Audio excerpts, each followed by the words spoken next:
సరిగ్గా 10 years back school నుంచి ఇంటికి వచ్చి బ్యాగ్ పక్కకు పడేసి టీవీ ఆన్ చేసుకొని మంచిగా డబ్ల్యూడబ్ల్యూ చూస్తుండే. ఆ రోజుల్లో టీవీకి ఉన్న వాల్యూ అట్లాంటిది. ఒకటి ఏంటంటే ఓటీటీస్ వచ్చినాక అసలు టీవీకి ఉన్న మహత్యం పోయింది. ఇప్పుడు ఏమున్నా టీవీ అంటే ఏంది, యూట్యూబ్. టీవీ ఓపెన్ చేయాలి, వైఫై కనెక్ట్ చేసుకొని యూట్యూబ్ చూడాలి. సో ఇప్పుడు టాపిక్ ఏంటంటే తొందరలోనే డబ్ల్యూడబ్ల్యూ టీవీలో రావడం బంద్ అయిపోతుంది.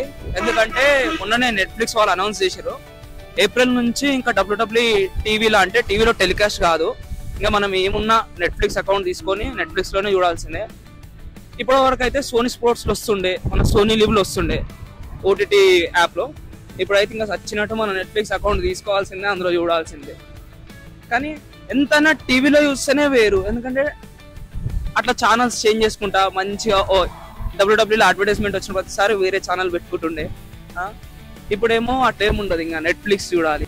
మీరు ఒకసారి Netflix India YouTube channel open చేసి చూస్తే మీకు అక్కడ ఒక ప్రోమో కనిపిస్తుంది, WW coming soon in Netflix అని. కాబట్టి ఇంకా మనం ఖచ్చితంగా నెట్ఫ్లిక్స్ తీసుకొని చూడాల్సిందే. కానీ ఎంతైనా టీవీలో చూసిందే వేరు. ఇప్పుడు ఏంటంటే సోనీ లివ్ తోని కాంట్రాక్ట్ అయిపోతుంది ఏప్రిల్లో. ఇంకా మనకి రెసిల్మేనియా కూడా టీవీలో చూడనీకి ఉండదు, అంటే సోనీ నెట్వర్క్ లో చూడనీకి ఉండదు. ఇంకా మనము టీవీలో చూడాలన్నా సరే నెట్ఫ్లిక్స్ అకౌంట్ తీసుకొని టీవీలో లాగిన్ అయి చూడాల్సిందే. కాబట్టి ఇంకా ఎంతైనా మనిషికి టీవీకి ఉన్న అనుబంధమే వేరు. ఏళ్ళ తరబడి టీవీ చూసుకుంటూనే వచ్చినాము. ఇప్పుడు ఏదో ఓటీటీ యాప్స్ వచ్చి అందులో సినిమాలు ఇవన్నీ వెబ్ సిరీస్ చూస్తాం, కానీ టీవీ అనేది మన చిన్నప్పటి నుంచి మనకు ఒక అలవాటు లెక్క అయిపోయింది. పొద్దున్న లేవాలి, టీవీ చూడాలి, ఇంకా ఏ ఫ్రీ టైం దొరికితే ఆ టైంలో మనం టీవీ చూడాల్సిందే. మొత్తానికైతే జే ఉసో రాయల్ రంబుల్ గెలిచిండు.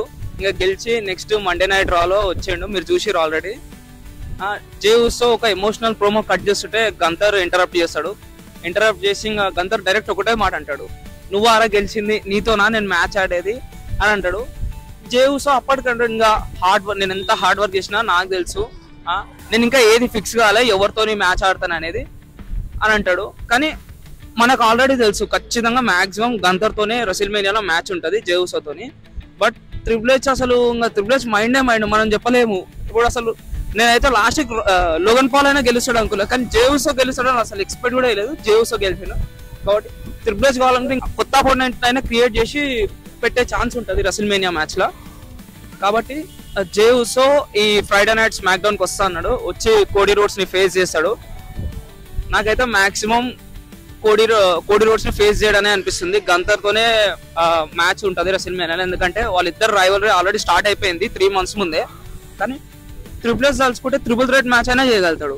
కాబట్టి ఒకవేళ ర్యాండీ ఓర్టన్ రిటర్న్ వస్తే కోడీ రోడ్స్ కి ఛాలెంజ్ చేసే అవకాశం కూడా ఉంటుంది. మీకు కనుక రెస్లింగ్ రిలేటెడ్ టాపిక్స్ మీద ఏమైనా ఇంట్రెస్ట్ ఉంటే నా ఛానల్ని సబ్స్క్రైబ్ చేయండి. లైక్ షేర్ చేయకపోయినా సరే సబ్స్క్రైబ్ మాత్రం చేయండి.